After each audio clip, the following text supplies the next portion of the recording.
hangu mangwanani ano kukugamuchirai vadiwa vateereri pamungadai muri pane dzino nguva wamuri kusangana naye munguva ino yokushumirwa kweevhangeri ndini wenyu achange ari kuita semushamarari pazuva ranhasi baba mazwi embiri weIgreja Missão-Fé Apostólica eMoçambique. Nguva ino inguva yakakosha, nguva yatinosimudzirana neshoko raMwari.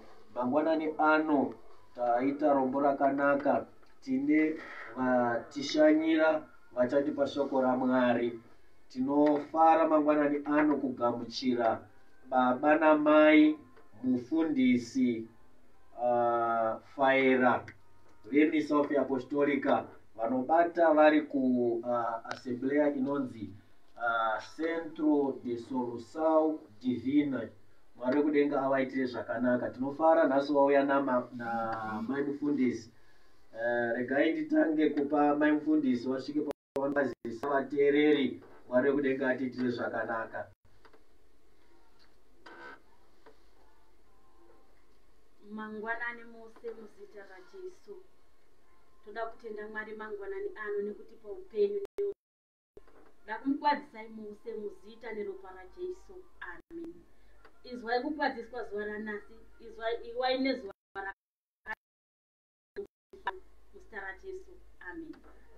Tinotenda Mwari. Nguva ino regai tisvike patinopa zvakare mukana wakazara kuna baba vedu, baba mufundisi Faera. Vatore mukana uno vachikwazisa uye vachitipa zvavanazvo. Mwari wekudenga avaitire zvakanaka. Tinoda kutenda Mwari mangwanani ano. Nyasha dzaMwari wekudenga dzatisanganisa muzuva ranhasi resondo.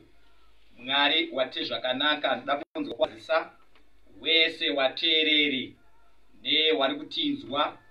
Mwari wemasimba ose wate zvakanaka mangwanani ano. Zvekare regaiwo ndikusvike pakutenda. Da kutenda baba mufundisi Munyarari, baba Felix Munyarari, mufundisi wepaAssembly yecidade tinoti Centro de Milagres yeAFM, kana kuti Missão-Fé Apostólica Moçambique, Assembleia Centro de Milagres. Mwari avaitire zvakanaka. Zvekarewo da kusvika pakutenda deputy wawo baba Mazwi Embiri. Mwari wemasimba ose avaitire zvakanaka. Tichitendawo dhiresawo rawo rese neurongedzwa hwese. Nyasha dzaMwari wekudenga dzirambe dzichiwarinda nekuvachengeta muzita raJesu. Amen. Pano apa tadombosvika tisvike patinopinda mushoko raMwari. Tisati tapinda mushoko raMwari, ndaida kuti timbosvika patinopiwa munyengetero namai mufundisi Faera kuti wasvike pavanotipa munyengetero tisati tapinda mushoko raMwari. Mwari wekudenga atiite zvakanaka. Regai tikumbire mai mufundisi kuti vatipe munamato tisati tapinda mushoko raMwari.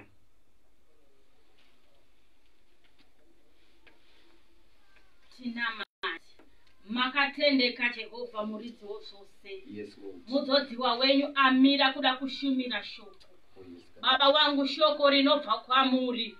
Ndimi muridzi weshoko, changamire Jesu. Dzozai Jehovha muzodziwa wenyu neshoko renyu. Vanotaura Jehovha tigobatsirika. Vari kunzwa Jehovha shoko iri ngagobatsirwa naro. Jehovha paanotaura changamire Jesu. Baba muitire zvakanaka. Bvisai mweya yekutya nekudedera. Bvisai mweya isine kururama, changamire Jesu. Mudzodziwe noshoko Jehovha. Baba mushandise nepamunoda napo. Baba taurai murimi muzita neropa raJesu. Amen. Dautenda Mwari. Nguva nemukana uno regai ndigokumbira waerengi weshoko tibatirwe shoko raMwari rakanyorwa kune makoronike vechipiri, Segunda Crônicas capítulo 20 versos 20. Tierengerwe shoko raMwari. Zvekare tichazoerenga kune Wakorinto wekutanga chapter 10 pavhesi ya 13. Makoronike echipiri 20 kusvika pa 21.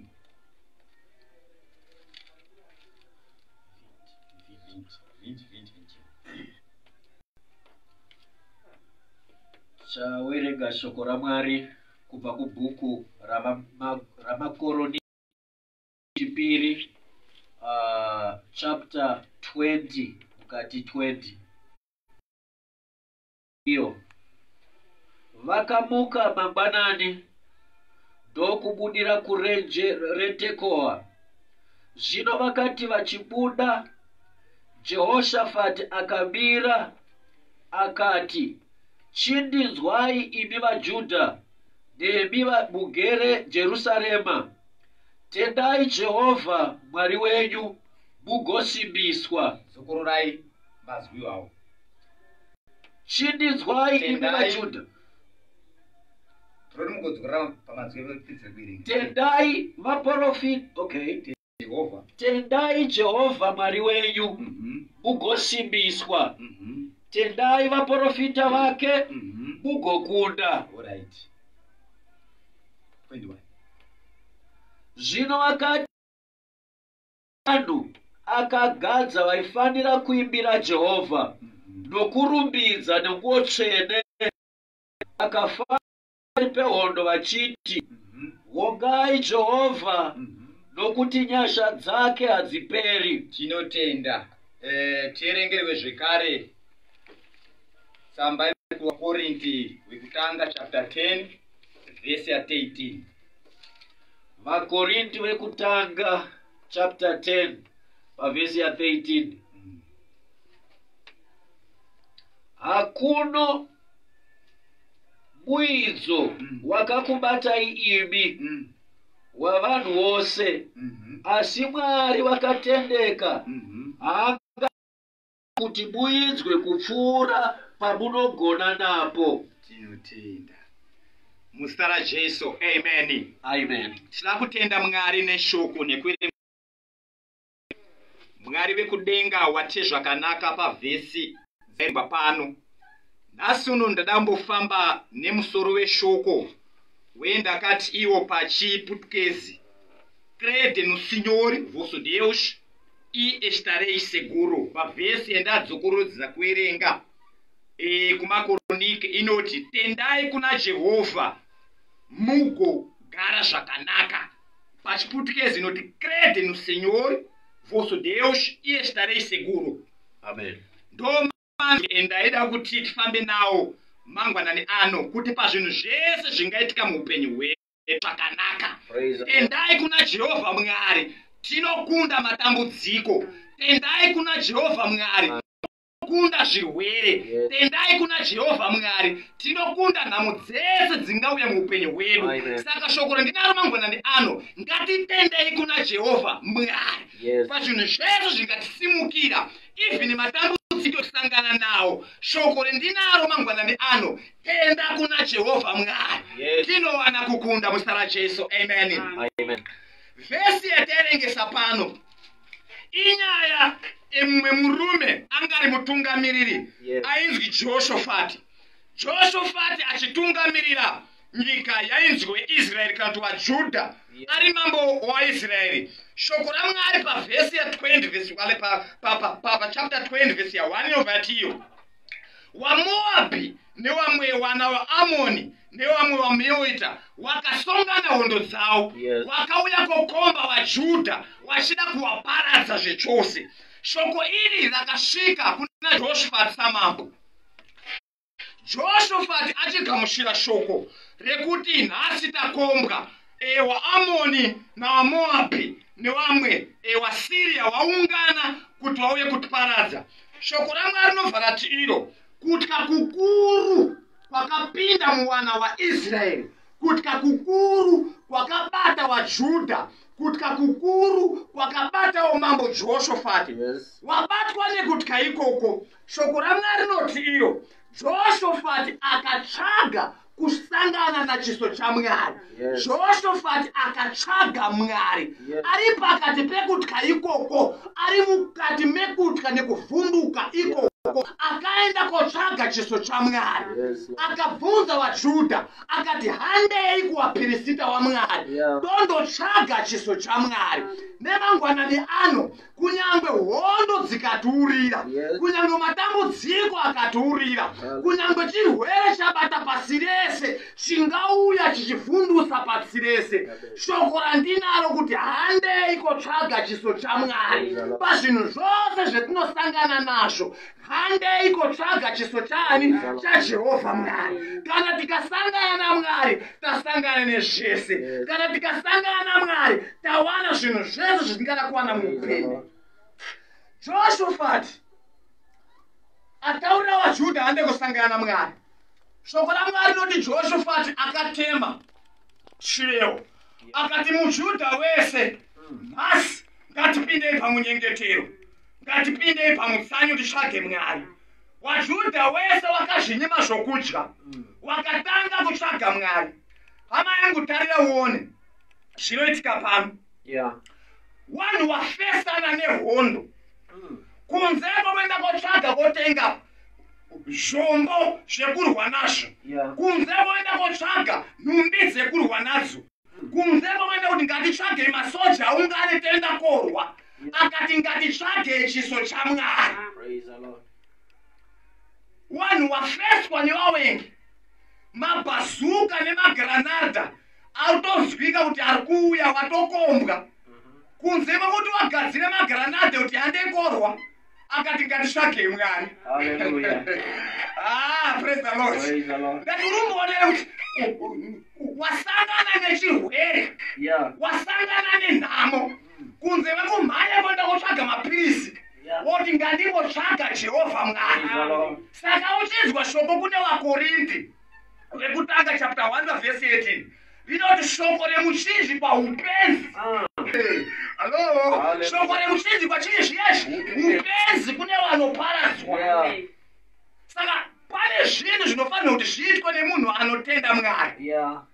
zvekuti kana vanhu zvinonzi mafilosofu nevanhu vanonyatsa kunzwisisa Yeah. nezvekudzidzo nehungwaro nehunyanzvi hwenyika inoyi, Yes. kana vachikuona uchizviita vanofunga kuti uri benzi Praise the remunhu. Lord. Saka kana wasangana nematambudziko, chinhu chekutanga chaunofanira kutsvaga muupenyu hwako, tsvaga chiso Praise chaMwari, God. ndokuti uwane kukunda. Muzita raJesu, amen. Amen. Ngarive kudenga kune zvakanaka. Jehoshafati nevaJudha vese, Yeah. shoko raMwari rinoti vakaenda kotsvaga kusangana naMwari. Pamuswere wezuva rese wachinamata uchitsvaga Mwari. Yes. Ndopazoerengesa shoko raMwari rinobva ratiyo pavhesi ya20 pataerengesa. Zvino nemangwanani wakasimuka wari painzwi paTekoa, wakabuda vanhu vese vakamira pamberi paJehoshafati. Zvino Jehoshafati ndopaakasimudza inzwi achiti,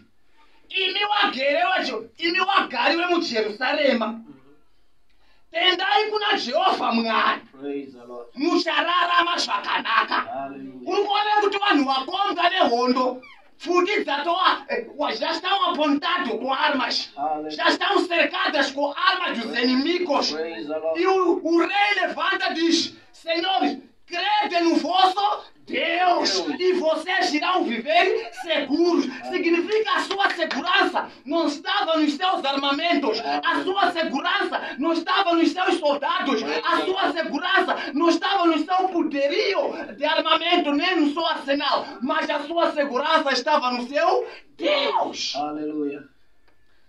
Rei magnífico, rei prudente, Yeah. disse: crede no Senhor Deus e vivereis seguro.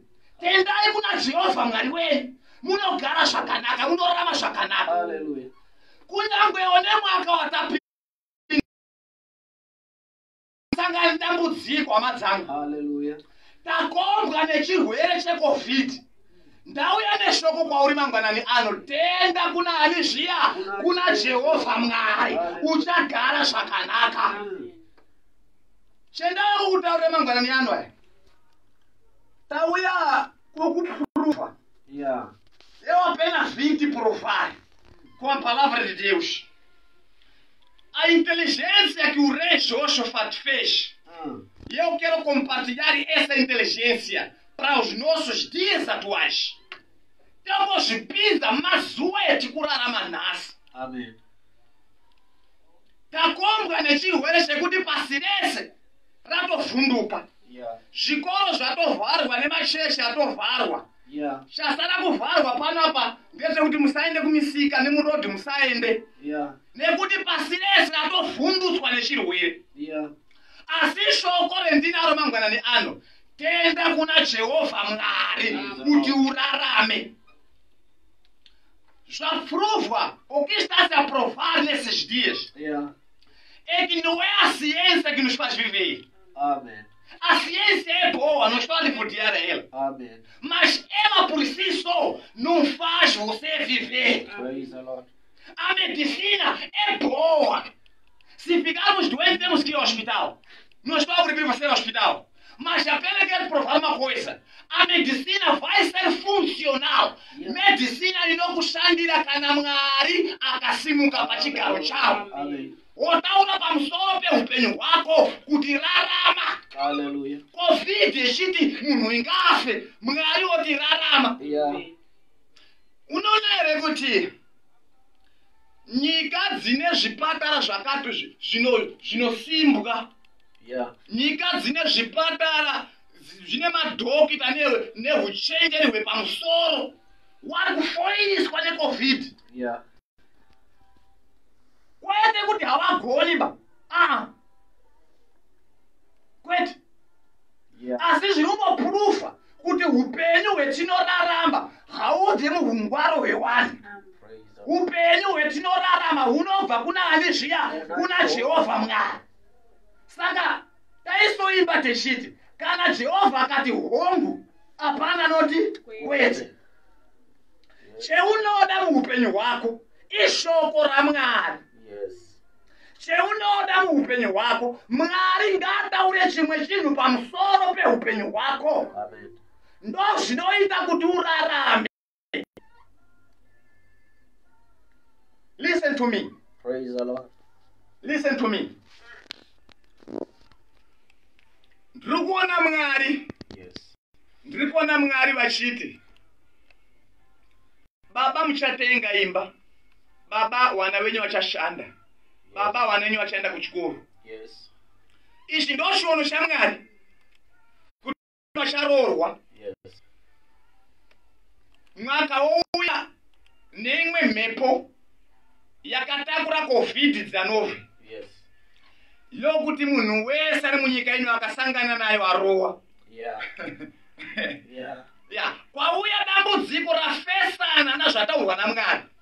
Yes. Mwari ari kuti wana wako kana wana wako wakati zvakati vari kuzofa. Yeah. Kana wana wako ndikasangana nawo ndiwanhonga. Apa Mwari akaisa promise yekuti vachararama. Praise God. Ndoda kumboisa zvinhu zvizvi. Mwari ane zvinhu zvaakataura pamusoro pako. Yeah. Mwari ane zvinhu mubvunzo wendinawo mangwanani ano aya. Pane zvinhu here zvakambotaura Mwari pamusoro peupenyu hwako iwewe. Yeah. Ndo shoko randauya naro mangwanani ano. Tenda kuna Mwari kuti urarame. Yes. Tenda kuna Mwari kuti ugare zvakanaka. Praise God. Wechidzika nevhesi iyi, Jehoshafati anoti, tenda Mwari kuti murarame, kuti mugare zvakanaka. Yes. Asi kuti achidzika Jehoshafati, mutendawo nowaprofita wenyu. Yes. Listen to me, Mozambique. Listen to me. Yeah. Manika tinzwei ndapota.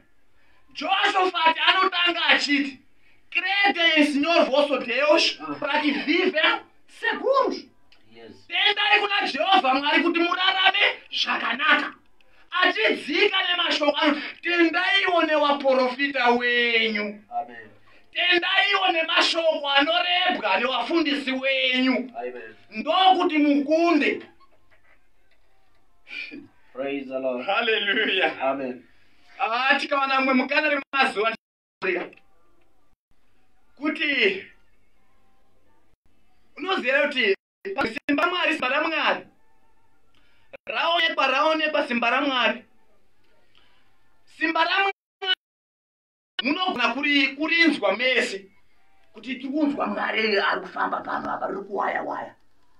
Asi mudziyo zvakafanana nesu nhasi tiri muno muFCG hanidizvo avozvi tukapesa David tiri kushambaradza shoko tiri mukati muno.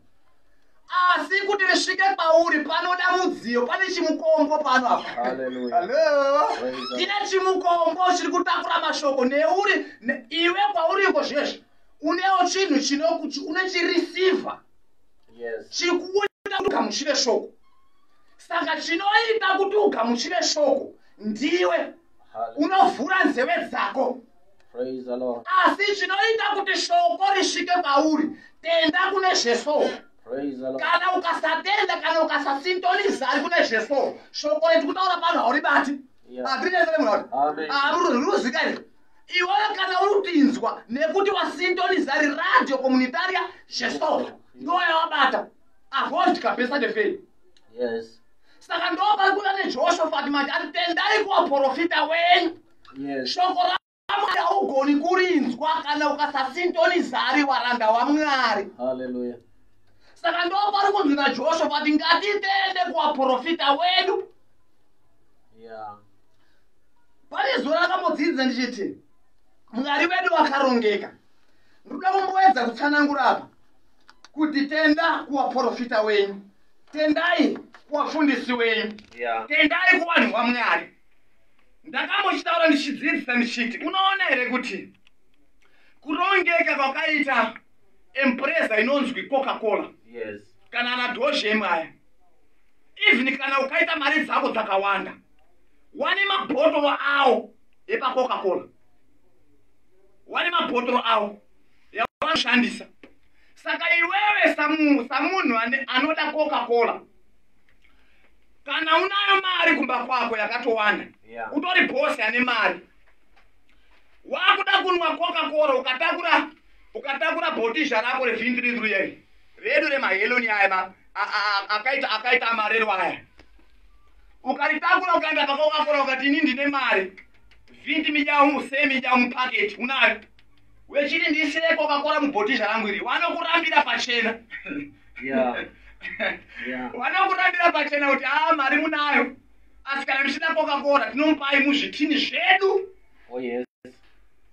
Wanokupa mumagaba awo nemabhotoro awo akagadzira. Yeah. Iwe even nemari yako vanoti itai zvimwe tinomupai Coca-Cola yedu nemabhotoro medu. Ndo pari kunzwi naJoshua kuti tendai kuvaprofita wenyu. Hallelujah. Amen. Mwari wedu wakarongeka, haangoisi pawa rake munhu wese wese. Wamwe tiri marisiva, tiri makapu. Amen. Ozvitambira transmitira patiri radio comunitaria Jesu. Não é possível você usando a tua rádio lá em casa. Yeah. Você transmitir. Yeah. Apenas você pode receber, Hallelujah. não transmitir. O único lugar deve transmitir é este lugar, Hallelujah. onde tem instrumentos próprios. Praise the Lord. Saka ndo pari kunzwi naJoshua kuti tendai mashoko anorembwa newaprofita wenyu. Praise God. Mwari odengatire zvakanaka. Amen. Masikati ano Mozambique, masikati ano vanhu vaMwari, Yeah. masikati ano mangwana nezuva ranhasi, Yes. ndoda kuti ugosvika paunotenda shoko rinorembwa, Yeah. munhu anoponeswa neshoko rinobva pamuromo waJehovha Mwari. Hallelujah. Ndo zvinotipa upenyu, ndo zvinotipa utano. Amen. Joshua achiti tendai kuvaprofita wenyu, anodzika achiti iye kuti tikunde Yeah. hondo yetinayo hatiri pfuti dzetinadzo, Yeah. kuti tikunde hondo yeTresai wawengi wedu, Yeah. kunyangwe nemawandire awakaita Yeah. hatidi pfuti nemagranadha nemabhomba, Yeah. haisabolo, handizvo zvinotira kuti kunde. Yeah. Achatikundisa ndiJehovha Mwari. Mwaka uno kuti tikunde, rwendo rwuno kuti tikunde dambudziko redu, tinofanira kudzoka kuna Jehovha Mwari. Hallelujah. Muzita raJesu, amen. Amen. Saka ngatidzokei kuna Mwari. Yeah. nyika ngaidzidze kunamata, Yeah. nyika ngaidzidze kupfugama, Yeah. yodana kuna Jehovha Mwari. Zvechiita tisingagoni kudana, toshema kuna Jehovha Mwari. Hallelujah. Unoziva kuti kune imwe misodzi, Yeah. kune kumwe kuchema Yeah. kunoshandurwa kuita munamato. Praise God. Ndopakanzwi naMwari rimwe mazuva vaIsraeri wari munyika yeutapwa. Yeah. Mwari anoti kuna Moses, ndanzwa kuchema Yeah. kwawana waIsraeri. Haana kuti ndanzwa minamato yavo, akati ndanzwa kuchema kwavo. Yeah. Uye kuchema kwavo kwanzwika neni kudenga kuno. Saka tinofanira kupeta mabvi edu, topfugama pamberi paMwari, Yes. todana kuna Jehovha Mwari, toti Mwari wedu tinotenda kwamuri. Yes. Tinoziva kuti sununguro yedu inobva kwamuri Mwari. Praise God. Sununguro yedu iri mumaoko menyu imi Jehovha Mwari. Hallelujah. Saka chinhu chikuru chiri pakati pedu, ngatitendei kuna Jehovha Mwari. Mwari. Toziva kuti sununguro yedu kwamuri.